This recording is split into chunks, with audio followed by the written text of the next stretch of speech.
Hello everyone. हमारा आज का टॉपिक है जो हमने कल पढ़े थे। प्रोस्पेक्टस क्या होता है, प्रोस्पेक्टस के हमने कंटेंट्स पढ़े थे। तो 18 में से हमने कल 10 कर लिए थे, बचे हुए हम आज 8 करेंगे और स्टेटमेंट इन प्रोस्पेक्टस करेंगे जो छोटा सा टॉपिक ही है। तो आज का पहला पॉइंट है प्रमोटर्स। प्रमोटर्स जैसे आपको पता है कि कौन होते हैं। कंपनी की फॉर्मेशन से पहले जो भी सारा खर्चा करते हैं, जो भी सारे डॉक्यूमेंटेशन करते हैं, उन्हें हम बोलते हैं प्रमोटर्स। तो उन प्रमोटर्स को कितना पैसा दिया जाएगा, उसके अलावा उन प्रमोटर्स का उस कंपनी में कितना इंटरेस्ट रहेगा, वो इस पॉइंट में इनको मेंशन करना पड़ेगा प्रोस्पेक्टस में। ऑडिटर्स वो होते हैं जो कंपनी के बुक्स ऑफ अकाउंट्स को चेक करते हैं कि उनमें कोई गड़बड़ी तो नहीं है, कोई धोखाधड़ी तो नहीं है, तो उन्हें हम बोलते हैं ऑडिटर्स। ऑडिटिंग का मतलब होता है बुक्स ऑफ अकाउंट्स को चेक करना टाइम टू टाइम पे, एनुअली मतलब कि। तो कंपनी के केस में मैंडेटरी जो होता ही होता है। तो इस केस में कंपनी को उनके नाम, एड्रेस और फीस उनको जो दी जाएगी वो मेंशन करना चाहिए कि कंपनी के ऑडिटर्स कौन होंगे, कंपनी की ऑडिटिंग कौन करेंगे, उसके अलावा कब कब ऑडिटिंग की जाएगी और किस प्लेस पे ऑडिटिंग की जाएगी। फिर next details of the business, कि उनका जो बिजनेस है उनका स्कोप क्या है, उनका नेचर क्या है बिजनेस का, मतलब कि उनका बिजनेस का जो लेवल है, नेशनल है, इंटरनेशनल है, लोकल है, कैसा किस लेवल पे बिजनेस हो रहा है वो बताया जाएगा। कि वो उनका बिजनेस कब से चल रहा है, मतलब कितना टाइम हो चुका उनको बिजनेस को रन करते हुए वो बताया जाएगा। अगर वो कोई एग्जिस्टिंग बिजनेस को खरीदना चाह रहे हैं, खरीदा है उन्होंने, तो उसको ये भी बताना पड़ेगा, जिसने जो भी 3 साल अभी जिसने कंप्लीट नहीं करे हैं, जो बिज़नेस खरीदा जाएगा उसने, तो उसका एक्चुअल बिजनेस टाइम जो होगा, उसका भी पीरियड जो होगा वो भी इंडिकेट किया जाएगा कि वो कितना टाइम पहले खरीदा गया है या कितने टाइम से पहले चल रहा था और वो खरीदा गया है। नेक्स्ट है प्रॉपर्टी एक्वायर्ड। अब हर बिजनेस को चलने के लिए प्रॉपर्टी चाहिए होती है, लैंड, एसेट्स, फिक्स एसेट चाहिए होती हैं। तो उसके लिए जिससे वो प्रॉपर्टी खरीदी गई है उस सेलर का नाम और एड्रेस भी मेंशन किया जाएगा। उससे ये भी बताया जाएगा कि उससे हमने कैश में खरीदा है या फिर हमने शेयर्स और डिबेंचर्स इशू करके हमने उसके बदले में उससे वो प्रॉपर्टी परचेज की है, या हमने लीज पे भी लिया है। वो तो सभी कुछ इसमें मेंशन होना चाहिए जो भी हमने प्रॉपर्टी ली है। फिर नेक्स्ट है रिस्ट्रिक्शन इन आर्टिकल्स। जैसे कि अगर किसी कंपनी के आर्टिकल्स ऑफ एसोसिएशन में कोई बैन मेंशन कर रखा है कि किसी मेंबर के प्रेजेंस पे किसी मीटिंग में, तो वो बैन के बारे में सब कुछ पता होना चाहिए, बैन किससे रिलेटेड है। अगर फॉर एग्जांपल किसी कोई पर्सन है जो मीटिंग में नहीं आ सकता है, कोई उसको वोट नहीं दे सकता है, या कोई बोल नहीं सकता है मीटिंग में, या कोई अपना शेयर ट्रांसफ़र नहीं कर सकता है, या कोई भी बैन होता है किसी डायरेक्टर पे, किसी भी मेंबर पे कंपनी के, तो वो किस नेचर का बैन है वो उसमें मेंशन होना चाहिए इस पॉइंट में, प्रोस्पेक्टस के पॉइंट पे, कि पब्लिक को बताने के लिए। नेक्स्ट है कैपिटलाइजेशन ऑफ प्रॉफिट्स और रिजर्व्स।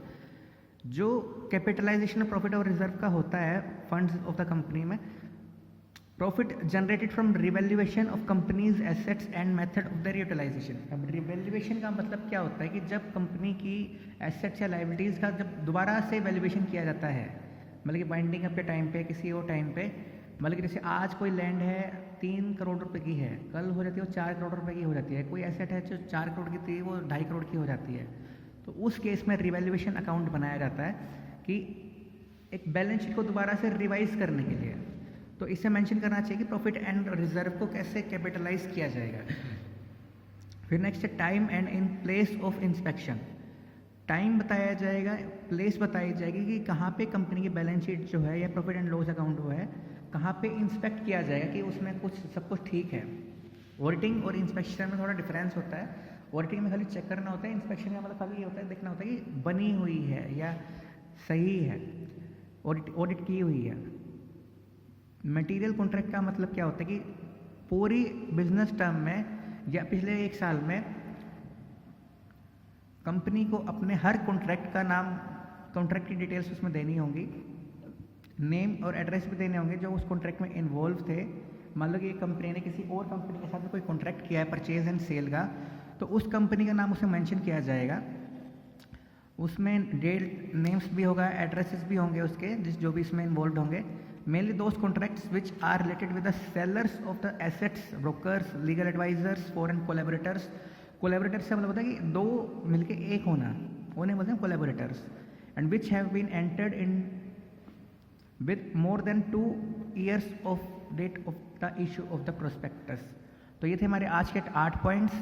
प्रोमोटर्स वो होते हैं कि जो कंपनी को शुरू होने से पहले जो सब कुछ उसके डॉक्यूमेंटेशन में काम करते हैं, उसकी खर्चा सब कुछ करते हैं, तो वो उन्हें बोलते हैं प्रमोटर्स। ऑडिटर्स वो होते हैं जो कंपनी के बुक्स ऑफ अकाउंट्स को चेक करते हैं डिटेल में। डिटेल्स ऑफ बिजनेस में स्कोप ऑफ बिजनेस है कि नेशनल है, इंटरनेशनल है, कब से बिजनेस चल रहा है। अगर कोई नया बिजनेस शुरू किया है वो 3 साल से अगर ज़्यादा नहीं है तो उसकी भी डेट उसमें मेंशन होनी चाहिए, वो बिजनेस कब से चल रहा था। प्रॉपर्टी एक्वायर्ड की, किससे प्रॉपर्टी खरीदी है, सेलर के नेम से डिटेल्स होनी चाहिए। और अगर उसे कैश में दिया है तो भी मेंशन होना चाहिए। शेयर्स एंड डिबेंचर्स के बदले में उससे कोई प्रॉपर्टी ली है तो भी उसमें मेंशन होनी चाहिए। अगर किसी मेंबर के ऊपर कोई बैन है तो वो उसे मेंशन होना चाहिए कि मीटिंग के ऊपर आने में, वोटिंग देने में, बोलने में, कोई डिसीजन लेने में, तो वो मेंशन होना चाहिए। रिवैल्यूएशन का मेंशन होना चाहिए। रिवैल्यूएशन कैसे जनरेट होगा, प्रॉफिट कैसे जनरेट होगा रिवैल्यूएशन से। इंस्पेक्शन कब और कहाँ होगी, कॉन्ट्रैक्ट किस किस से किया गया, वो सारा मेंशन होगा। अब हमारा आता है लास्ट टॉपिक 2.6 का, statement in lieu of prospectus. Statement in lieu of prospectus तब इशू किया जाता है जब प्रोस्पेक्टस इशू नहीं किया जाता है, या फिर जब प्रोस्पेक्टस इशू करने की कोई नेसेसरी या कोई नेसेसिटी नहीं अराइज होती है तो हम statement in lieu of prospectus को इशू करते हैं। Statement in lieu of prospectus सिर्फ 3 दिन पहले, जब हम अलॉटमेंट ऑफ शेयर्स और डिबेंचर्स करने वाले होते हैं उसे सिर्फ 3 दिन पहले रजिस्ट्रार को हमें भेजना होता है। इसमें लिखा भी हुआ, जैसे आपने देख लेते हैं। Statement in lieu of prospectus is a document which is prepared in place of prospectus and presented to the registrar. मतलब कि ये प्रोस्पेक्टस के जगह पे ये इशू किया जाता है और रजिस्ट्रार को भेजा भी जाता है। Company which has share capital but not has issued prospectus can not issued shares and debentures till the time it present statement in lieu of prospectus at least 3 days in advance prior to allotment of shares और debentures with the registrar. मतलब कि अगर हमें shares और debentures issue करने हैं लेकिन हमने तब प्रोस्पेक्टस इशू नहीं किया है तो उस केस में हम statement in lieu of prospectus को हमें 3 दिन पहले इशू करना पड़ेगा, रजिस्ट्रार को भेजना पड़ेगा। अभी कंडीशंस क्या है कि जब हम स्टेटमेंट ऑफ ल्यू ऑफ प्रोस्पेक्टस को इशू करते हैं, 5 ही कंडीशन है, छोटी छोटी कंडीशंस हैं। जबकि कंपनी की शेयर कैपिटल है लेकिन वो उसने शेयर प्रोस्पेक्टस को इशू नहीं किया है। अगर कोई प्राइवेट कंपनी है वो पब्लिक कंपनी में कन्वर्ट हुई है तो उसे प्रोस्पेक्टस इशू करने की ज़रूरत नहीं होती है, statement and ल्यू of prospectus issue करना होता है। अगर पूरी कंपनी की जो कैपिटल है वो उसे ऑटोमेटिकली रिसीव हो गई है, उसे कोई प्रोस्पेक्टस के थ्रू पब्लिक को अट्रैक्ट करने की ज़रूरत नहीं है। मान लो कि उसे हो सकता है कि कोई कस्टमर या कोई ऐसा कोई शेयर होल्डर ऐसा मिल जाता है कि जो सारे शेयर्स खरीदना चाहता है कंपनी के, तो उस केस में कंपनी को प्रोस्पेक्टस इशू करने की कोई ज़रूरत नहीं होती है। प्रोस्पेक्टस का खाली मतलब इतना ही होता है कि आप पब्लिक को अट्रैक्ट कर रहे हो कि आपके जो शेयर्स हैं, कंपनी के जो शेयर्स हैं वो पब्लिक खरीदेगी। अगर आपको ऑलरेडी शेयर्स आपके बिक रहे हैं तो आपको प्रोस्पेक्टस इशू करने की कोई ज़रूरत ही नहीं है। नेक्स्ट है a company which does not issue it shares and debentures to the public initially but do it afterwards. मतलब कंपनी को पहले लगता है कि वो अपने शेयर्स और डिबेंचर जो इनिशियली पब्लिक को नहीं इशू करेगी, लेकिन बाद में उसे लगता है कि ज़रूरत पड़ेगी बाद में पब्लिक को इशू करने की, तो भी वो statement in lieu of prospectus issue कर सकती है। कभी कभी ऐसा होता है कि जब कंपनी है अपने शेयर्स एंड डिबेंचर जो है किसी एक पर्टिकुलर पर्सन को अंडरराइटर के थ्रू या किसी भी थ्रू बेच देती है तो भी उसे प्रोस्पेक्टस इशू करने की ज़रूरत नहीं होती है, तो statement in lieu of prospectus उसे वो इशू कर सकती है। Statement in lieu of prospectus एक तरह से खाली अल्टरनेटिव डॉक्यूमेंट है प्रोस्पेक्टस का, जिसमें की खर्चा नहीं आता है और ना आपको पब्लिक को अट्रैक्ट करना पड़ता है। खाली इसमें आपको बस एक मैंडेटरी एक डॉक्यूमेंट है जो आपको करना पड़ता है शेयर्स और डिबेंचर्स के इशू करने से, अलॉटमेंट करने से 3 दिन पहले। अब इसे कंटेंट्स है 10 सेम कंटेंट्स है कि प्रिलिमिनरी एक्सपेंस का खर्चा कितना रहेगा, शेयर कैपिटल कितनी रहेगी, जो एसेट खरीदी गई है उसका कंसिडरेशन क्या रहा है, मतलब शेयर के बदले में एसेट कोई खरीदी गई है या कोई कैश के बदले में खरीदी गई। कंसिडरेशन का मतलब होता है कि जो हम ले रहे हैं, जो हम दे रहे हैं उसके बदले में हम क्या ले रहे हैं, दे रहे हैं। मतलब कि मैंने कुछ मान लो को कुछ दिया, उसके बदले में मैंने आपसे क्या लिया, वो उसे बोलते हैं consideration. Information about directors, managers and details of their remuneration, मतलब कि मैनेजर्स डायरेक्टर्स की डिटेल्स लिखी होंगी उसमें, नेम्स एंड एड्रेसेस, उनको रेम्यूनरेशन क्या मिलेगा वो लिखा होगा। अंडर राइटिंग का मतलब होता है कि अंडर राइटर एक तरह से एक पर्सन होता है जो कंपनी के शेयर्स खुद खरीद लेता है और आगे किसी भी रेट पर पब्लिक में बेचता है। तो अंडर राइटर एक तरह से एक कंपनी के एक तरह से एक एजेंट ही बोल सकते हैं आप, कि कंपनी को वो पैसे पे कर देता है कि भाई मैंने इतने शेयर खरीदे हैं, इतने आपको मैंने दे दिए हैं, आपका शेयर से 50 रुपये का था, मैं उसे चाहे 500 रुपये में बेचूँ, चाहे 700 रुपये में बेचूँ, प्रॉफिट होगा अंडर राइटर का होगा, कंपनी का कोई लेना देना नहीं होगा उससे। ऑडिटर्स के नेम्स एंड एड्रेसेस क्या होंगे, कंपनी में की एसेट्स में डायरेक्टर्स के क्या क्या इंटरेस्ट रहेंगे, क्या क्या उनके लिमिटेशंस पावर रहेंगी, redemption of redeemable preference shares की क्या अमाउंट एंड डेट रहेगी, ये मैंने आपको कंटेंट्स ऑफ प्रोस्पेक्टस में भी बताया था।